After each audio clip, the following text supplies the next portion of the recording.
आपके साथ पिंकी धनखड़। महाकुंभ में साइकिल वाले बाबा खूब सुर्खियां बटोर रहे हैं। साइकिल की सवारी करते हुए संगम की रेती पर धूनी रमाने ये बाबा कौतूहल का विषय बन गए हैं। बाबा ने साइकिल पर ही पूरी गृहस्थी सजा रखी है। अपनी साइकिल को आश्रम का रूप दे दिया है। साइकिल को हाईट्रैक नहीं बल्कि जुगाड़ टेक्नोलॉजी से इस तरह तैयार किया है कि ये हाईवे पर भी फर्राटे भर सके। खुद को भोलेनाथ का परम भक्त बताने वाले इस बाबा का नाम पंडित संपत दास रामानुज ब्रह्मचारी है। ये खुद बिहार के औरंगाबाद जिले के रहने वाले हैं। बाबा की साइकिल से तीर्थ स्थानों के भ्रमण करने की कहानी भी बेहद अनूठी है। बाबा का कहना है कि महादेव ने उन्हें साइकिल से देश के प्रमुख तीर्थ स्थानों का भ्रमण करने का संकेत दिया था। इसके बाद वो औरंगाबाद जिले से साइकिल पर सवार होकर सबसे पहले महाकालेश्वर के दर्शन करने के लिए उज्जैन गए। इसके बाद साइकिल से ही कई दूसरे तीर्थ स्थानों पर माथा टेकने के बाद वो अब महाकुंभ में संगम की रेती को नमन करने पहुंचे हैं। महाकुंभ की औपचारिक शुरुआत हो चुकी है और सभी साधु संत अब मेले में आना शुरू कर चुके हैं और लगातार जो साधु संत हैं वो अपने शिविर का निर्माण भी कर रहे हैं।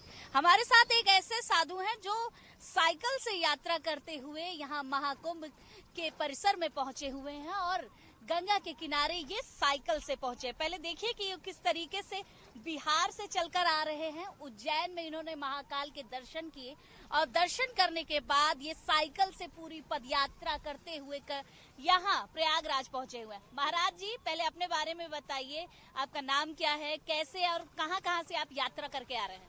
मेरा नाम है पंडित संपत दास रामानुज ब्रह्मचारी, ग्राम पौथू, थाना जमहोर, जिला औरंगाबाद, बिहार। ठीक है। औरंगाबाद से निकले, महाकाल गए, महाकाल से मैहर गए, मैहर से यहाँ इलाहाबाद। लंबी पद यात्रा आपने इसी साइकिल से की? जी, यही साइकिल से किए। 1 महीना 29 दिन अभी तक हो गया यहाँ तक। अच्छा, 1 महीने 29 दिन से आप ये यात्रा लगातार कर रहे हैं। कुंभ में किस तरीके से समागम आपका होगा और साइकिल से पूरी यात्रा करते हैं, कैसा तप है आपका? ठीक है, भोलेनाथ का शीश है, महाकाल का, उनका आदेश पर चलते हैं। हम अपने से नहीं चलते हैं। उनका आदेश हुआ कि कुंभ में रुकना है तो हम कुंभ में रुक गए। कल आए हैं 5 बजे शाम को, तो हम निकल जाते हैं अपना बिहार। अच्छा, क्या प्रतिज्ञा लेकर आप ये लगातार यात्रा कर रहे हैं? हमारा हिंदू परिषद जितना है, हिंदू लोग सब बरकरार रहें। धरती पे कोई तरह का टेंशन नहीं होना चाहिए। जो सुनते हैं फलना जगह उड़ाया गया, फलना जगह ये किया गया, इसको हिंदू को बरगलाया जा रहा है, ये सब नहीं होना चाहिए। हिंदू को जितने हम लोग हिंदू धर्म में मानने वाले हैं, सबको भोलेनाथ को, महाकाल से दया मांगता हूँ कि सब कोई जहाँ है वहाँ सही सलामत रहे। अच्छा, इस साइकिल पर आपने क्या क्या रखा हुआ है? ये झोली रखी हुई, इसमें क्या है? पीछे कैसे आप क्या क्या लेकर चल रहे हैं? इसमें सब कुछ है, हमारा बनाने खाने वाला, सोने वाला, बेडिंग सेटिंग सब है। कमल सारी व्यवस्था एक ही में हो गई? सब इसी में, भोजन छाजन सब है। अच्छा, क्योंकि आप जिस तरीके से चल रहे हैं आपका रूप काफी भिन्न है और जब भी लोग देख रहे हैं तो तुरंत रुक रहे हैं, आपसे पूछ रहे हैं कि महाराज जी कहाँ से आए, कैसे आए? पूछना है, हम तो महाकाल भक्त हैं। महाकाल भक्त जो मिलते हैं, हमको 1 रुपया कहीं खर्चा नहीं हुआ। महाकाल भक्त मने कोई महाकाल मिल जाते हैं, महाकाल भक्त खिला देते हैं, खा लेते हैं, पैसा देते हैं, समाचार करते हैं, इसके बाद हम वहाँ से चल देते हैं। महाकाल तक hotel by hotel highway national पे हम गए। जहाँ जहाँ इनका आदेश हुआ, जहाँ जहाँ होटल पे गए वहाँ हमको पैसा नहीं लगा। कितने सालों से आप ये तप कर रहे हैं? 1 साल सर से। 1 साल हुए? सावन से। हाँ। अच्छा, तो ये यात्रा 1 साल से चल रही है या तपस्या? 1 साल से चल रही है। अच्छा, 1 साल से यात्रा लगातार कर रहे हैं महाराज जी। और जिस तरीके से देखिए, ये साइकिल वाले बाबा है और साइकिल से निकले हैं तो जाहिर सी बात है जो पूरी पद यात्रा है उनकी वो साइकिल से रही है और प्रयागराज के संगम पर ये पहुंच चुके हैं महाकुंभ में समागम करने के लिए। महाकुंभ में सभी साधु संत अपने अपने अखाड़े के विस्तार के लिए लगातार भूमि पूजन का कार्यक्रम कर रहे हैं। स्वामी यतीन्द्रानंद गिरी महाराज ने भी भूमि पूजन का कार्यक्रम किया। इस दौरान उन्होंने सनातन पर क्या कुछ कहा, सुनिए जरा। महाकुंभ के समागम में सभी साधु संत अब अपने शिविर में पहुंच रहे हैं और शिविर में भूमि पूजन के कार्यक्रम हो रहे हैं। इस समय हम महाराज जी के साथ है, यतीन्द्रानंद महाराज जी है। महाराज जी, आपके शिविर में आज भूमि पूजन का कार्यक्रम है, कैसे ये कार्यक्रम हो रहा है और क्या विस्तार इस पूरे शिविर में होगा? और प्रत्येक कुंभ में हमारा ये शिविर लगता है और आज इसका भूमि पूजन किया है। 10 जनवरी से और फिर 12 फरवरी तक ये शिविर चलेगा और शिविर में जो भी धार्मिक, सांस्कृतिक, सामाजिक, राष्ट्रीय कार्यक्रम रहते हैं, अनुष्ठान के रहते हैं, वो यहाँ सब संपन्न किए जाएंगे। बड़ी मात्रा में भक्तों के साथ साथ साधु संतों का यहाँ आगमन होगा। समय समय पर विभिन्न विषयों को लेकर गोष्ठी आदि रहेगी। यहाँ पर गोष्ठियाँ भी होंगी। महाराज जी, आपका जो शिविर है वो जूना अखाड़े से कनेक्टेड है, तो क्या नई चीजें इस बार देखने को मिलेगी आपके शिविर में? क्योंकि ज्यादातर चीजें ये हो गई हैं कि डिजिटलाइज हो गई, तो क्या यह जो आप प्रोग्राम होंगे वो भी डिजिटल रूप में दिखाई देंगे, जो लोग आ नहीं सकते उनको? हाँ, सभी कार्यक्रम जो हैं, क्योंकि आजकल साधन इतने ज़्यादा हो गए हैं, तो वो सब टीवी चैनलों के माध्यम से भी और जो सोशल मीडिया है उसके माध्यम से भी और सभी भक्तों तक वो कार्यक्रम पहुंचाए जाएंगे। कुंभ का एक विस्तृत वर्णन और विस्तृत जो विराट स्वरूप है वो भी सब भक्तों तक पहुंचाया जाएगा। महाराज जी, जस्टिस शेखर ने जो बयान दिया था विश्व हिंदू परिषद के कार्यक्रम में, आपने मुलाकात की है उनसे, क्या बातचीत हुई है? उनको लगातार ये कहा जा रहा है कि उनको निकाला जाए, वो इस तरीके के बयान नहीं दे सकते। जहाँ तक मैं जस्टिस शेखर को जानता हूँ, वो बहुत अच्छे आदमी हैं, बहुत राष्ट्रवादी विचार के व्यक्ति हैं और मेरा उनसे पूर्व परिचय भी है। कल हमारी मुलाकात भी हुई है और उन्होंने ऐसा कुछ नहीं कहा कि जिस पर आपत्ति हो, क्योंकि उन्होंने जो भी कहा है वो एक स्वाभाविक कहा है और केवल भारत नहीं, ये प्रत्येक देश में जहाँ जो समाज रहता है तो उस समाज की जो भावनाएं हैं या उसकी जो परंपराएं हैं, जो उसकी संस्कृति है, वही उस देश में प्रमुख होनी चाहिए।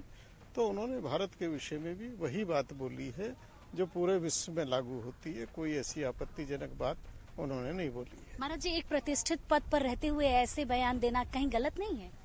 देखिए, जो प्रतिष्ठित पद पर बैठे हैं उनको तो और भी आवश्यक हो जाता है कि वो जो सच्चाई है, जो एक यूनिवर्सल ट्रुथ है, उस पर वो कायम हो और जो स्पष्ट बात है वो बोलें, क्योंकि बड़े पदों पर अगर घुमा फिरा के बात बोलेंगे तो उसके अर्थ फिर बहुत अनर्थ हो जाते हैं।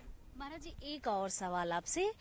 मोहन भागवत का एक बयान आया, उन्होंने कहा कि राम मंदिर की तरह अब और लोग भी हिंदू नेता बनने के लिए जगह जगह मंदिर ढूंढ रहे हैं, जगह जगह मंदिर निकाल रहे हैं। अगर मस्जिदों को तोड़कर मंदिर निकाला जाएगा तो बवाल हो जाएगा पूरे विश्व में। देखिए, बवाल तो उस समय हो गया था जब मंदिर तोड़े गए थे और जो विधर्मी यहाँ आए, आक्रमणकारी आए, लुटेरे आए, उन्होंने भारत की संस्कृति को नष्ट करने का प्रयास किया और एक लंबा संघर्ष चल रहा था। तो आज हिंदुत्व के अंदर एक जागरण का भाव आया है और हिंदुत्व अपने उन पुराने स्थानों को पुनः वहाँ पर परमात्मा को प्रतिष्ठित करना चाहता है। तो मोहन भागवत जी ने क्या बोला है, किस संदर्भ में बोला है, वो बड़े आदमी हैं और बड़े संगठन के एक बड़े महत्वपूर्ण दायित्व पर हैं, तो उनका संदर्भ क्या है ये तो वही बता पाएंगे। लेकिन इतिहास में जो गलतियां हुई हैं तो उनका सुधार बहुत आवश्यक है। बहुत बहुत धन्यवाद आपका महाराज जी। तो इतिहास में जो गलतियां हुई हैं उसको सुधारना सबसे जरूरी है। महाकुंभ में आज आह्वान अखाड़े के आचार्य महामंडलेश्वर स्वामी अरुण गिरी के अगुवाई में मड़ोका नैनी से पेशवाई शुरू की गई। पेशवाई में 10 महामंडलेश्वर शामिल हुए, तो वहीं 4000 से ज्यादा नागा संत भी इसमें नजर आए। आवाहन अखाड़े का एक भव्य प्रारूप छावनी प्रवेश देखने को नजर आएगा और जैसा कि आपने अपने वाक्यों में कहा कि अरुण गिरी महाराज जो अखाड़े के महामंडलेश्वर आचार्य महामंडलेश्वर है वो भी नजर आएंगे, सभी साधु संत नजर आएंगे। तो सबसे पहले इंडिया न्यूज पर एक्सक्लूसिव आचार्य महामंडलेश्वर अरुण गिरी महाराज जी, क्योंकि आपका छावनी प्रवेश है, आपके आवाहन अखाड़े का छावनी प्रवेश है, कितना भव्य और कितना दिव्य नजर आएगा ये छावनी प्रवेश? देखिए, आज जो छावनी प्रवेश है श्री पंचदश नाम आह्वान अखाड़े का, हमारे महामंत्री, अंतर्राष्ट्रीय महामंत्री संत गिरी महाराज जी के सानिध्य में यह कार्यक्रम सब किया जा रहा है, सभी संतों के पदाधिकारियों के सानिध्य में। और संत महापुरुष हमेशा भगवान के कार्यों को भव्य ही बनाना चाहते हैं, तो अपने तरफ से कोई कमी नहीं रखी जाएगी, बाकी जैसी गजानंद महाराज की कृपा। महाराज जी, क्योंकि इस बार का कुंभ काफी भव्य और दिव्य है और एक थीम दिया गया है, ग्रीन कुंभ थीम। आप इन्वायरमेंट को लेकर जाने जाते हैं, कई बार इन्वायरमेंट बाबा भी आपको कहा जाता है, क्या कहेंगे, क्या प्रतिज्ञा लेकर इस बार महाकुंभ में आप उतरे हैं? इस बार महाकुंभ में 51,000 फलदार वृक्ष मैं भक्तों को प्रसाद के रूप में भेंट करूंगा। यज्ञ ही जीवन है, जीवन ही यज्ञ है, सांसें हो रही हैं कम, आओ पेड़ लगाएं हम। इस नारे से मैं पूरे विश्व में प्रचार प्रसार 2010 से करता हूं और करोड़ों वृक्ष इस वक्त हमारे देश में, हमारे अनुयायियों ने देश विदेश में लगाया है।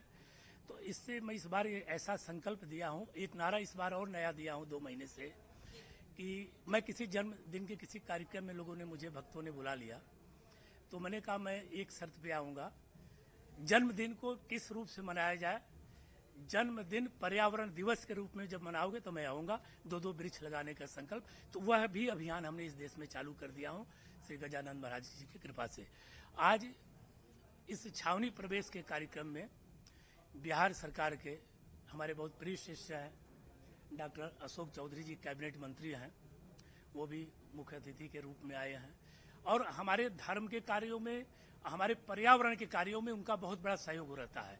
अगर हम यहाँ पर कहते हैं अभी हमको 5 लाख वृक्ष बांटना है, तो हम निश्चित तौर पर जानता हूँ उनका वो सबसे बड़ा सहयोग होता है। कहीं भी हम जो, तो मैं उनको भी यहाँ आए हुए हैं अखाड़े की ओर से सब बहुत बहुत उनको साधुवाद देता हूँ, धन्यवाद देता हूँ, और उनकी सरकार को भी देता हूँ, चूँकि अपनी सरकार के भी वो प्रतिनिधित्व यहाँ कर रहे हैं इस समय बिहार सरकार का, कि भगवान उनको स्वस्थ और दीर्घायु सबको रखे, ऐसी प्रार्थना भगवान से मैं कर रहा हूँ। बिल्कुल। तो देखिए, क्योंकि आचार्य महामंडलेश्वर ने जो जिक्र किया है वो बिहार के कैबिनेट मंत्री के किया है, और आज ये कैबिनेट मंत्री यहाँ पर मुख्य अतिथि के रूप में नजर आएंगे। पहले तो आपसे जानना चाहूंगी, इतना भव्य समागम में आपको आने का मौका मिला, कितना अपने आप को आप अभिभूत मानते हैं, कितना गौरवान्वित मानते हैं? हम अपने आप को भाग्यशाली मानते हैं कि गुरु जी के सानिध्य में आज आवाहन अखाड़ा का पेशवाई हो रहा है, और गुरुजी ने आग्रह किया, निमंत्रण दिया। ये मेरे लिए सौभाग्य की बात है कि सभी संतों के बीच इस महाकुंभ का में आने का मौका मिला, और आवाहन अखाड़ा जिसके हमारे आचार्य गुरुजी हैं उनके अखाड़े का पेशवाई है, तो भाग्य से सबको मिलता है। इतने साल से 54-56 साल हो गया, कभी बहुत एक आध बार अर्ध कुंभ में आए थे, वो भी क्योंकि सब लोग आ रहे थे तो आ गए थे। इस बार आचार्य जी ने आग्रह पर हम आए हैं, तो हम अपने आप को भाग्यशाली मानते हैं। बिहार से चलकर आप प्रयागराज आए हैं, इस महाकुंभ में समाहित होंगे, तो कितना अलग महसूस हो रहा बिहार और उत्तर प्रदेश में आकर, प्रयागराज में जिस तरीके से कहा जाता है कि ये प्रथम यज्ञ स्थली है भगवान ब्रह्मा की। ये तो अद्भुत जगह है ही है, संगम है, और प्रयागराज अपने आप में ही तीर्थस्थल है, और इतने साधु संतों के बीच में अगर आप हैं तो उसका आनंद ही कुछ और है। इस आनंद के लिए तो लोग बरसों बरस लगाते हैं। जी बिल्कुल। तो देखिए, क्योंकि आवाहन अखाड़े का आज छावनी प्रवेश है, और छावनी प्रवेश में जिस तरीके से हमने एक एक बारीकियां देखी, एक एक तैयारी देखी है, वो महामंत्री सतगिरी महाराज जी की तरफ से भी देखी है। महाराज जी, तैयारी आपने जगह जगह रहकर साधु संतों को इकट्ठा किया, साधु संतों के साथ मौजूद रहे, क्या कहेंगे, आपकी तैयारी पूरी हो गई? ये भगवान गणेश जी की शोभा यात्रा है, तैयारी पूरी हो गई के मतलब नहीं, उनकी हर तैयारियां पूरी ही होती हैं, वो पूर्ण है। हम भले अधूरे हो रह जाएं, लेकिन परमपिता परमात्मा हमारे इष्ट देव सिद्ध गणेश भगवान वो स्वयं परिपूर्ण है, स्वयं सामर्थ्यवान है, सक्षम है, उन्हीं का ही सब कुछ चलता है इस संसार में।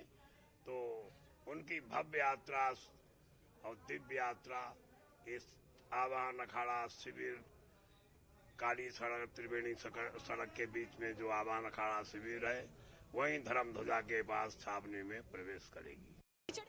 सब साधु संत मौजूद रहते हैं, एक साथ खिचड़ी खाते हैं, फिर उसके बाद यहाँ से जो यात्रा है वो निकलती है, और यात्रा में पूरी प्रारूप नजर आता है सभी साधु संतों का। तो ये पहली क्रिया जो यहाँ से नजर आएगी, जिसमें सभी साधु संत खिचड़ी भोग खाते हुए नजर आएंगे और उसके बाद यहाँ से अखाड़े के लिए जो निकलेंगे सब लोग अखाड़े से और छावनी प्रवेश करेंगे। और छावनी प्रवेश की जो प्रक्रिया है वो अलग प्रारूप होगा, अलग नजारा होगा। आपको सभी साधु संत दिखाई दे रहे होंगे, नागा सन्यासी भी दिखाई दे रहे होंगे अब इस समय, क्योंकि छावनी प्रवेश की तैयारी हो चुकी है। और छावनी प्रवेश में जिस तरीके से सभी नागा साधु सन्यासी मौजूद होते हैं, एक अलग रूप, एक अलग भव्य दृश्य नजर आता है, ये भी आपको दिखाई देगा। और देखिए किस तरीके से सभी साधु संत बैठे हुए हैं। ये जो बैठक है वो अभी खिचड़ी भोज के लिए लगाई गई है। ये खिचड़ी भोज खाने के बाद से यहाँ निकलेंगे और तैयारी और भव्यता, दिव्यता देखिए कि सभी साधु संत अलग अलग कंजराओं से निकल कर आए हैं, अलग अलग रूपों से निकल कर आए हैं, अलग अलग प्रारूप नजर आ रहे हैं इनके। और कितना भव्य आर का कुंभ काफी अलग है, काफी अलग महानताएं भी कही जा रही है। 140 साल बाद ऐसा संयोग आया है जिसकी वजह से ये कुंभ काफी भव्य और दिव्य है। हमारे दर्शकों को दिखाइए, ये नागा साधु सन्यासी है जो अपने घर में किस तरीके से लड़ा जाता है, क्या प्रारूप है वो नजर आ रहा है। देखिए ये नागा साधु सन्यासियों का समागम है। अलग अलग कलाकृति करते हुए नागा साधु सन्यासी दिख रहे होंगे, एक खुशी मना रहे हैं कि आज हमारे भगवान, हमारे इष्ट देव की बारात निकल रही है, हमारे भगवान गणेश की बारात निकल रही है और हम भव्य रूप से समाहित हो रहे हैं इस यात्रा में। आवाहन अखाड़े का भव्य छावनी प्रवेश चल रहा है और जिस तरीके से आवाहन अखाड़ा अपने केंद्र से निकलकर प्रयागराज त्रिवेणी संगम पर जा रहा है। महाराज जी, छावनी प्रवेश इतना भव्य, आपका क्या कहेंगे? आज बहुत, मैं श्री पंचदशनाम आवाहन अखाड़ा सभापति पूनम गिरी, आज बहुत ही दिन हर्ष उल्लास का दिन है। आज हम लोग बहुत खुश हैं। सभी जनता से निवेदन है सब लोग आए, पेशवाई में दर्शन करें। महाराज जी, इतना भव्य, इतना पुराना आपका अखाड़ा है, आप वहाँ पहुँचने के बाद आप लोग क्या क्या करेंगे? हम लोग वहाँ जग, तप, भजन, कथा वार्ता जो भी है सब धर्म का काम करेंगे, सनातन धर्म के लिए करेंगे। संगम में आज आवाहन अखाड़े का छावनी प्रवेश और देखिए कितना दिव्य और भव्य है। ये नागा साधु सन्यासी है जो अलग अलग रूप में निकल रहे हैं। शंकर जी की बारात में जिस तरीके से नागा साधु सन्यासी पूरी तैयार होके निकलते हैं, उस तरीके से निकल रहे हैं, क्योंकि आवाहन अखाड़े के इष्ट देव भगवान गणेश है, तो उनकी ये जो सवारियां निकल रही है वो देखिए। आपको ऊंट दिखाई दे रहे होंगे, ऊंट के साथ साथ घोड़े नजर आ रहे होंगे और सभी जो नागा साधु सन्यासी हैं वो नजर आ रहे होंगे। ये छावनी प्रवेश चल रहा है और छावनी प्रवेश में सभी नागा साधु सन्यासी। हर हर महादेव महादेव। ये श्री पंचदशनाम आवाहन अखाड़े की पेशवाई निकल रही है। हर हर महादेव महादेव। भव्य छावनी प्रवेश और कितना दिव्य समागम देखने को मिल रहा है। कहीं ऊंट पर साधु संत सवार है, कहीं बग्घियों पर सवार है, तो कहीं घोड़ों पर सवार है। ये बारात निकल रही है, ये बारात पहुंचेगी संगम के तीर पर, जहां पर सभी साधु संतों का समागम होगा। कैमरामैन राजेंद्र के साथ मैं वर्षा शाही, इंडिया न्यूज प्रयागराज।